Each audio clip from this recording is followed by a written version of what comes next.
Wow, I cannot believe that there's finally going to be another Danganronpa game, and as much as I'm excited, these are what I hope to see in it. Since we've been told that there would be an alternative timeline with new victims and culprits, which means it's not so much of a remake, but more of just a brand new installment of the series. Since Danganronpa 2 times 2 equals 4, this is basically just Danganronpa 4. I wonder how it will play out with the storyline, since Danganronpa V3 was basically the end of the story, but considering that V3 is set in a different universe, it would be best if we imagine the story in V3 as its own thing and has no relation to 2 by 2. Considering they already made the message in V3 about how your actions can change the world, and even if something's done, you can still hope for a better future. It wouldn't make sense if Danganronpa 2 by 2's overall story was like that. I expect that 2 by 2 might dive more into the depths of the overall storyline. This is going to be the first canon Danganronpa story in which I won't get spoiled, so I'm already ready to purchase it. But I hope that this new version will have less fan service and just focus more on its themes. Maybe change up the executions, like if Mikan is yet again another culprit, hopefully it focuses more on her troubles rather than fan service. Another thing, I don't really know if this could happen, but I hope it does. And it's that I hope that they're not afraid to stray away from its original gimmicks and change up the flow a bit. Like maybe make a character die without it being related to a case, or maybe a double murder in the fifth chapter, or maybe Nekamaru doesn't die in chapter 4. But if it does cater to shock value, I also hope that it would make sense. As in, make someone who already had lots of screen time in Danganronpa 2 die, but make it so that they're still relevant. In the original Danganronpa series, whenever a character dies, it's like they just move on and only mourn during their specific trial, but death should have more impact. If every death weren't just solely for the case, but also impacted the characters a lot, then call me impressed.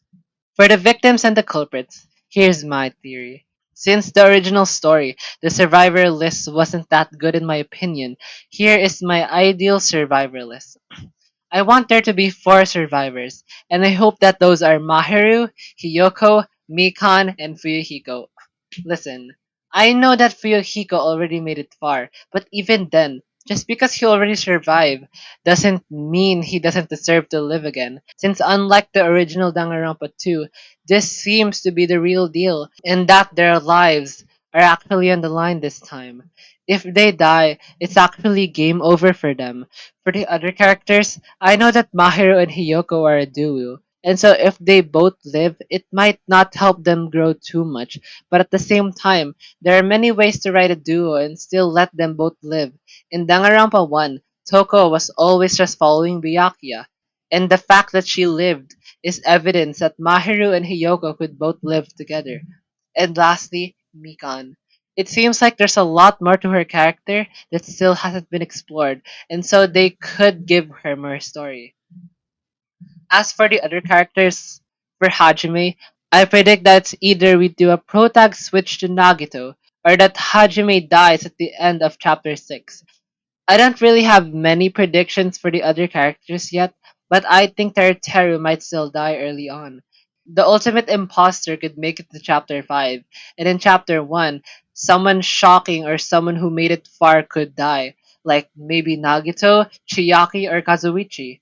Also, since Chiaki was the supporting character in Danganronpa 2, I hope they switch it up and make Mahiru the supporting character. She's intelligent, bright, and has the potential to survive. As for my predictions on the story itself, there's definitely going to be a much bigger reason rather than just saying they wanted to make a remake of Danganronpa 2. Because if it were solely just that, then they wouldn't have alternative routes.